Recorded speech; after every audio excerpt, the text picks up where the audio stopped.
ભરૂચ તાલુકાના જૂના તવરા ગ્રામ પંચાયતના સરપંચ જાગૃતિબેન પૃથ્વીરાજસિંહ પરમાર પરિવાર દ્વારા જૂના તવરા બસ સ્ટેશન પાસે પરિક્રમાવાસીઓ માટે જમવાની રહેવાની સુવિધાઓ ઉપલબ્ધ કરવામાં આવી છે। નર્મદા પરિક્રમાવાસીઓને કડકડતી આ ઠંડીમાં સ્નાન કરવા માટે ગરમ પાણી અને ચા નાસ્તો અને ભોજન સહિત રાત્રે રોકાવાની પણ વ્યવસ્થા ઊભી કરવામાં આવશે।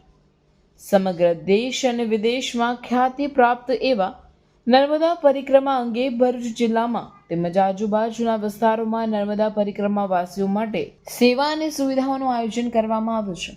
ભરૂચ જિલ્લાના અનેક સેવાભાવી લોકો નર્મદા પરિક્રમાવાસીઓની સેવા કરી અનોખો સંતોષ લઈ રહ્યા છે।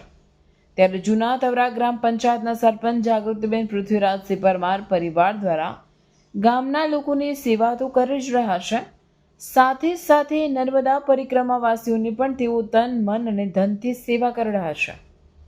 નર્મદા નદીના તટ ઉપર આવેલ જૂના તવરા ગામ પરથી પસાર થતા નર્મદા પરિક્રમાવાસીઓ માટે ચા નાસ્તો તથા જમવાની અને રાત્રિ રોકાણની પણ વ્યવસ્થા ઊભી કરાઈ છે, જેમાં ખૂબ જ મોટી સંખ્યામાં પરિક્રમાવાસીઓ ચા નાસ્તો અને ભોજન સહિત રાત્રે રોકાણ પણ અહીં કરતા હોય છે।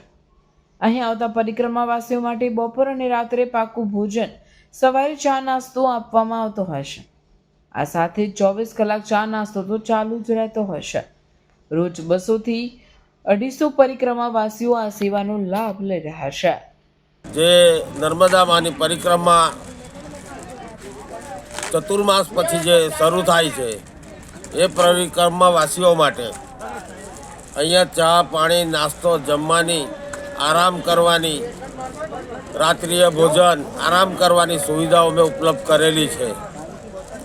તો સૌ નર્મદા પરિક્રમાવાસીઓને એકબીજાના કોન્ટેક્ટમાં હોય તો ફોન કરીને કહેવું કે ભાઈ જૂના તવરા બસ સ્ટેન્ડ ઉપર આ વ્યવસ્થા અમે રાખેલી છે, એનો લાભ લેવા અને સાધુ સંતો